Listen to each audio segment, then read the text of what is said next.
YouTube, what's up guys? Hey, hope everyone's having a great day. We are going to be doing a buyer's guide for a 7th generation Celica. So I got a lot of comments of you guys saying, hey, will you do a buyer's guide? Help us find a good 7th generation Celica. The Celica is dead. They don't really make them anymore. I don't know if Toyota will ever bring them back, but currently they're just, no one has their eyes on them. So this is the last generation to me, which makes it more valuable in my opinion. There's previous generations, everyone kind of likes the 6th or 5th gen. Sometimes they like the GT4, sometimes they like all-track, it just depends. But for me, the 7th generation is, it's not even a comparison. This car still looks new. This, in my opinion, looks newer than FRS. So if you're wanting to get a not more horsepower, but a little bit quicker on the GTS than an FRS, and a more aesthetic looking car, in my opinion, this is the car for you. So we're gonna go over a buyer's guide today. I'm gonna give you my points and feedbacks when you guys go to pick one of these. So the first thing is engine oil and coolant level. So let's go ahead and pop open the hood real quick and I'll show you. Okay, so this is where the oil dipstick is located. It's right here. Grab one of your microfibers from my website, swing by MITCHDORE.COMHOW, grab one of these. What you're gonna do is pull this right here. All you're gonna do is pull. It looks very similar on the 2ZZs and 1ZZs. A big engine oil, it says it right there. You're gonna pull this out, clean off the dipstick, and then you're gonna go back in for a second round. And then you're gonna bring this oil out and you're gonna look at it. And it should be up to this little mark right here. That means it's perfect.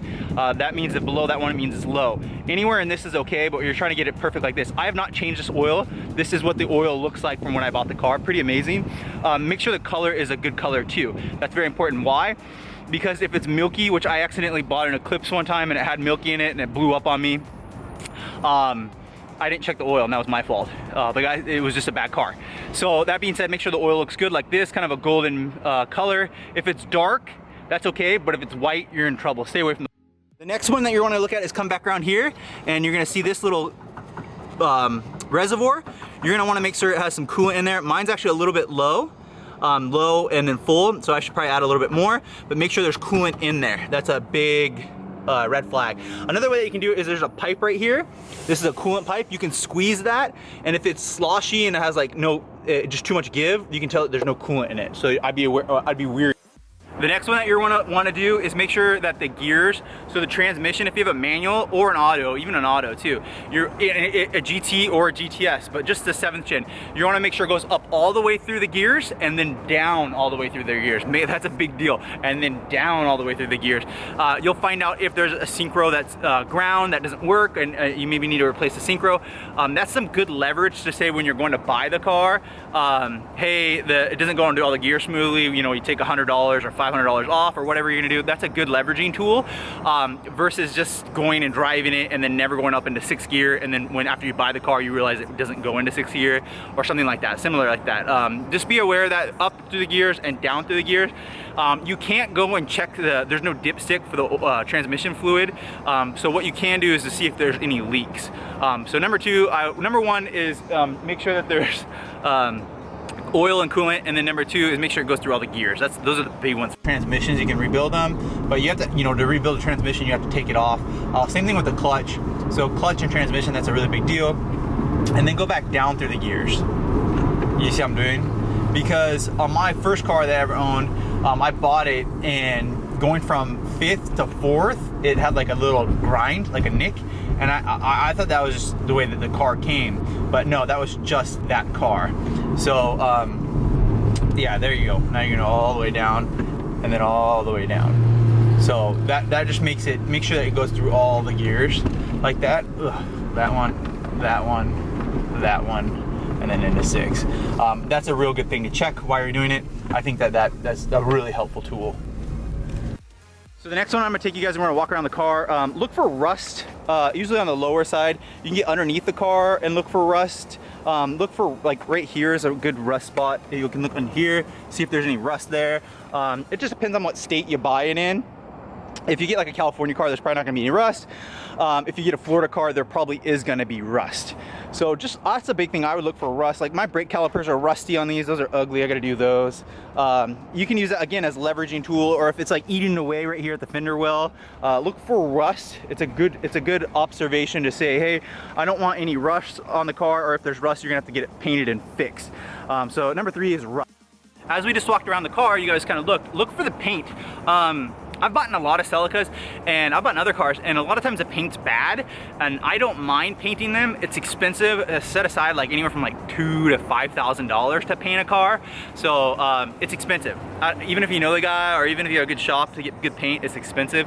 It's thousands of dollars. So be aware of that. So it depends on how you want it though. For me, I want good paint. Like that's usually what I want. And if I don't get good paint, I'm gonna paint the whole car. So this is a Tsunami Edition, Rare Thundercloud. This is a great color, and it has pretty decent paint. I would say like an 8 or maybe a 7 out of 10. It's not like a 5 or a 4 where the whole clear is coming up or anything. It's in pretty darn good condition, which is important to me. Most of the Toyota paint, especially the red, is gonna be faded. The black's probably gonna be faded. The white's probably gonna still be there if they took care of it. The white did really good with sun fade. But yeah, just be aware of the paint condition. That's a big deal for me. So the next one you're gonna do, you're gonna come into the car when you go to test drive it, and you know, hey buddy, thanks for selling me your car. And you're gonna wanna come in here, you're gonna wanna turn the key forward into this position and wait till it stops chiming and watch these lights disappear. See, 1, then you're gonna wait again. Let's do 2. That's the e-brake. All right, now we're gonna start the car. You guys ready? And we're gonna make sure these all disappear. Here we go. Boom. No check engine lights. You're gonna wanna make sure there's no check engine lights, no crazy flashing, anything. It's usually just up on this up here. Make sure there's no check engine light. That's a big thing I would do. If there was, you can scan the OB2 here, right there, and you can use that as leverage to talk down the price if there's a check engine light. But another thing is you might want to drive it for a little bit, because they might have reset the check engine light, and then you got to drive it for a little bit and it might come back on or whatever. But these are pretty good cars. The only check engine light you really get for them is the catalytic converters. Those always seem, the O2 sensors, those will go bad after a while. Other than that, it's pretty darn good. I brought you guys back outside, and I don't know why, because the next point's back inside. We got a couple more on the inside. Let's go to the inside. So again, turn the key in the on position and then go through this. And make sure the heater blows warm air and blows cool air. And then I'm gonna go ahead and drive around and show you guys. You wanna make sure it does it while it's sitting here, because it's probably not gonna blow that much warm air while it's just sitting here. Maybe if the car's already started, or the AC, same thing. And it just depends. These cars, some of these older cars, people don't really care if they have these. If you're gonna use it as a race car, it doesn't matter. But if you're gonna use this as a daily driver and you're in a hot place, you're probably gonna want AC.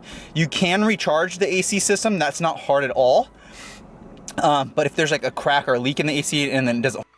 Yeah, so while you're driving, make sure that all the climate controls work while you're driving and while you're at a standstill. So, you know, it's strong. Go through the cycle here, right here. You'll feel, you can hear it come down all different areas. So that's up towards me, that's towards the floor, or that's towards the floor. This is towards the windshield and your floor, and then all the way back over. Just make sure that does. You also want to do another thing that's fun is to look at that right there. So just maybe like the HVAC would be a good one. See if all those work. Sometimes they work, sometimes they don't. I think it's a big deal on these ones because you can fix them. Sometimes they're easy and sometimes they're hard. But yeah, so once you have that, this is pretty simple on the American versions. Other versions have electronical ones. You make sure it works too.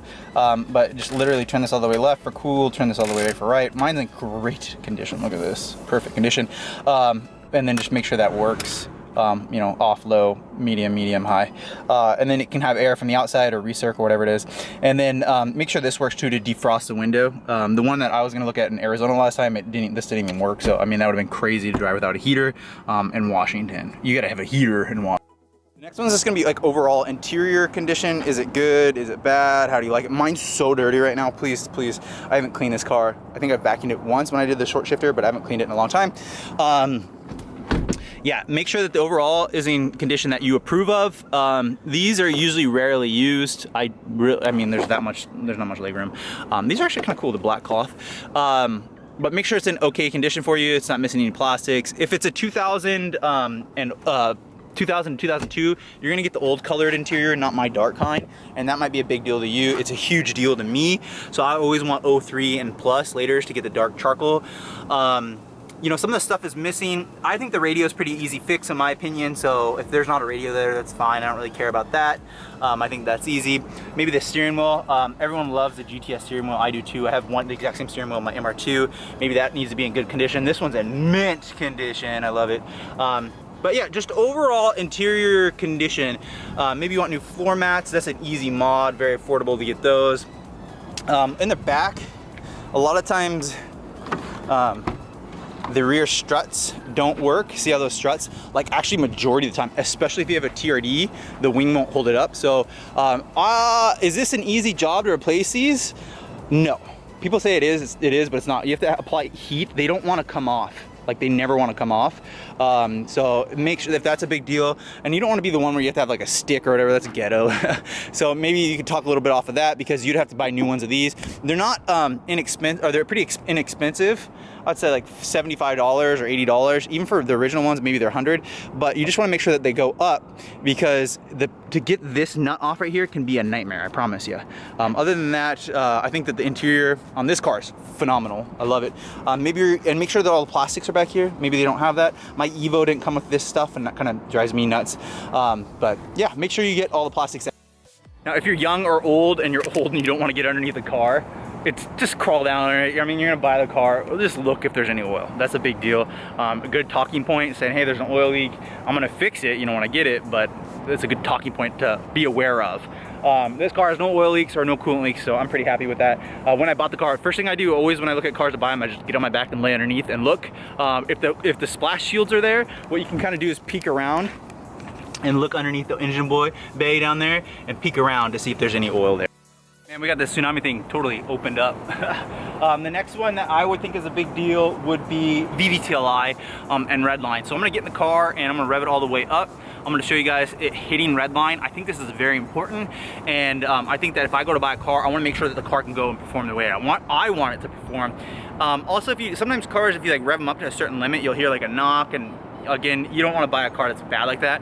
So if you go to a test drive, personally, I'm gonna drive the guts out of it, because if I'm gonna buy the car, I just wanna make sure it'll work, and it doesn't hiccup or stutter, and then I have to buy, you know, if I buy a car for $10,000 and then I have to put another $5,000 in just to get the way I want it to be, that's gonna drive me nuts, versus paying, you know, $13,000 for a car that works.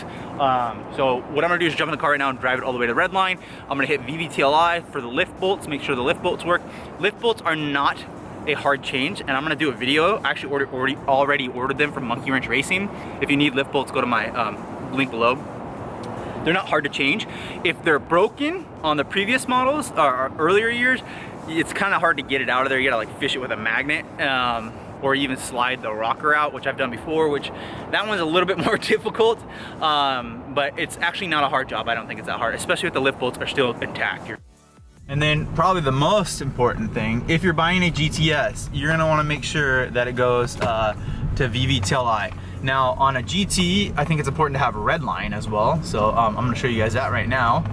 So we're gonna do VVTLI, so you guys can just watch as the speedometer goes up.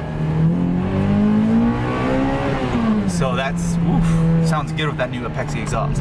That's right there. I didn't redline that one, but I did go all the way up. To the, on this one you can hear the VVTLI engage.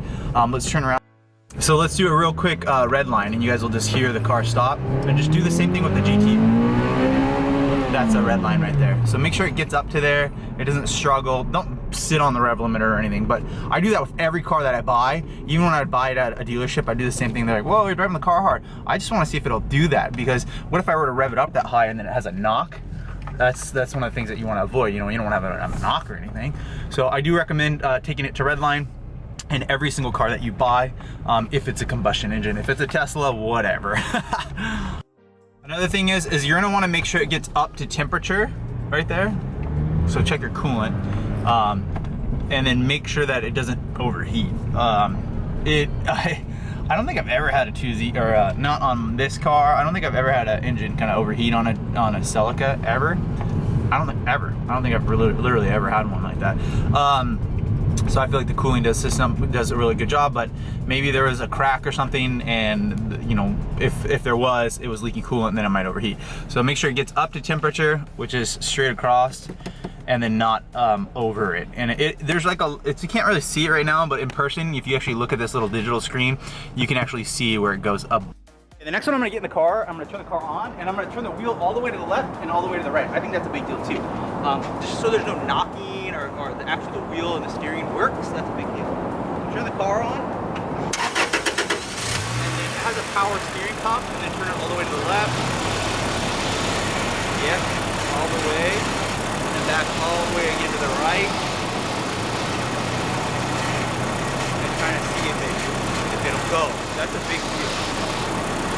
Because if it doesn't, you're gonna be unhappy. So that's a big deal to me. That's gonna check that. And while you're driving on the highway, do a full, or not the highway, while you're driving, do a full circle. Okay, so the last one and the most important one, is this car make you happy? Is it fun? Do you enjoy it? Because there's so many other cars, Corollas, Sentras, 3 Series BMWs, old ones, tons of cars, Infinities, everything. Does this car make you happy? Because there's cars that do other things better, but aesthetic-wise, one of the best looking ones, in my opinion. You can't beat the appearance of it. Horsepower on the GTS, pretty good. Pretty fun, pretty fast. Pleasurable, 10 out of 10 in my opinion. I love this car. Front wheel drive, I burn out in this thing all the day. It has VVTLI, so it really feels like it's going fast. 6-speed manual, close gear ratio.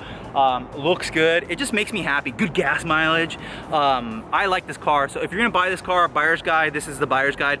Does it make you happy or does it make you smile? Did you have fun with it? If it's a yes, go for it. Get the car. Because they're pretty, I mean, you can get them anywhere from like 10 all the way down to like 2 grand. They're pretty affordable that actually still run. The GTSs are kind of climbing in video value. I see a lot of them like at 6 or 7 or even 8,000, or this is a prime example, like this is the ultimate example. So I think that they kind of maybe are going up in a little bit of value. I really love the 7th generation, and if you get it, does it make you happy? If it does, buy the car. That's all I can say. I hope this is helpful to some of you guys. Make sure to hit the like button, subscribe, swing by my website, and have a great weekend. See you guys.